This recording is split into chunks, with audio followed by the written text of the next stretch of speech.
Jom review komik Rumi isu 2. Spoiler alert untuk komik Rumi isu 1. Rumi isu 2 ni dia betul-betul sambung selepas kejadian yang berlaku dalam isu 1.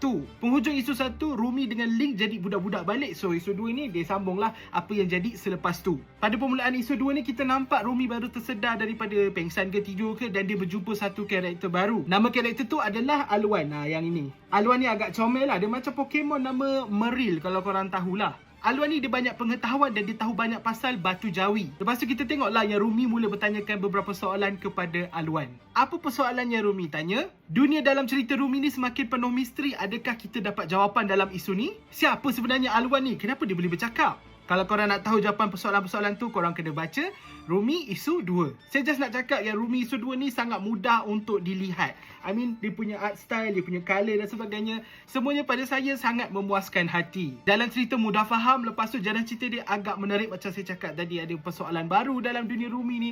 So saya jadi semakin hooked, makin nak tengok lagi. Karakter Rumi nampaknya macam semakin misterius. So saya semakin suka dengan cara penulisan karakter ni. So saya excited nak tahu lebih. Dan karakter baru macam Alwan pun agak menarik. And Raz, walaupun tak banyak dalam isu ni, Raz macam semakin interesting juga. Saya suka dengan aksi dalam komik isu 2 ni. Saya rasa ada satu part tu memang best gila, bila Rumi macam basically all out dengan kuasa dia.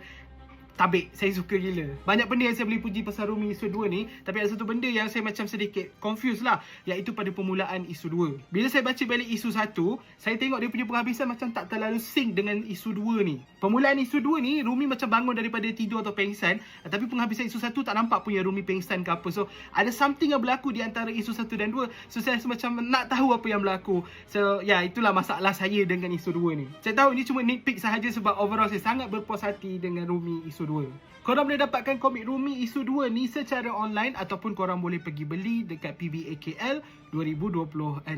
Tapi sebelum tu,